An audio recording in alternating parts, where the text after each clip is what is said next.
నిజం చెప్పాలంటే ఆ దేవుడిచ్చే గొప్ప వరం ఏంటో తెలుసా? మనతో పాటు మనకి సిబ్లింగ్స్‌ని ఇవ్వడం అనమాట.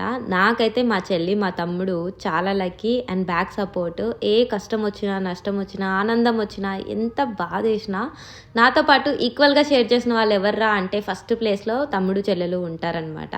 అయితే ఎందుకక్క అంత పెద్ద డైలాగ్ ఏసావు? అంటే నాకు చెప్పాలనిపించింది.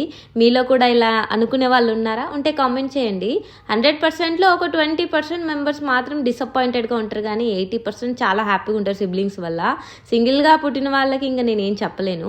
ఈరోజు అయితే మా చెల్లికి ఇంటికి పిలిచి భోజనం పెడతానని చెప్పి మా చెల్లితోనే భోజనం వండించేస్తున్నాను. ఉన్నట్టుండి మా చెల్లి చాలా హైట్ అయిపోయింది, ఎందుకంటే కింద స్టూల్ వేసాము. నా చెల్లెలు నాకంటే హైట్ ఉంటుంది కానీ అయినా సరే స్టూల్ వేసుకోవాల్సి వచ్చింది, ఎందుకంటే అంత పెద్ద దబరాల్లో చేస్తున్నాం కాబట్టి. సో చికెన్ వచ్చేసి 3.5 kg అండ్ రైస్ వచ్చేసి 4.5 kg, టోటలీ 15 మెంబర్స్కి అయితే వంట వండుతున్నాం అనమాట. ఏంటక్క మీ అత్తమ్మ అక్క వాళ్ళు లేరా? ఉన్నారు, చర్చికి వెళ్ళారనమాట. నేను కూడా చర్చికి వెళ్ళాను. నేను ఫస్ట్ వెళ్ళేసి తొందరగా వచ్చేసాను. సో ఇంకా వాళ్ళు వచ్చేలోపు వంటలు రెడీ చేసి పెడితే బాగుంటుంది కదా అని చెప్పేసి మొత్తం వంటలన్నీ వండేస్తున్నాం అనమాట. They are so happy and excite కూడా అయ్యారనమాట. నేను పెళ్ళైన తర్వాత ఫస్ట్ టైం చేస్తున్నా. అండ్ తర్వాత మా చెల్లి హెల్ప్ లేకుండా ఉంటే నేను ఇన్ని వంటలు అయితే చేసేదాన్ని కాదు.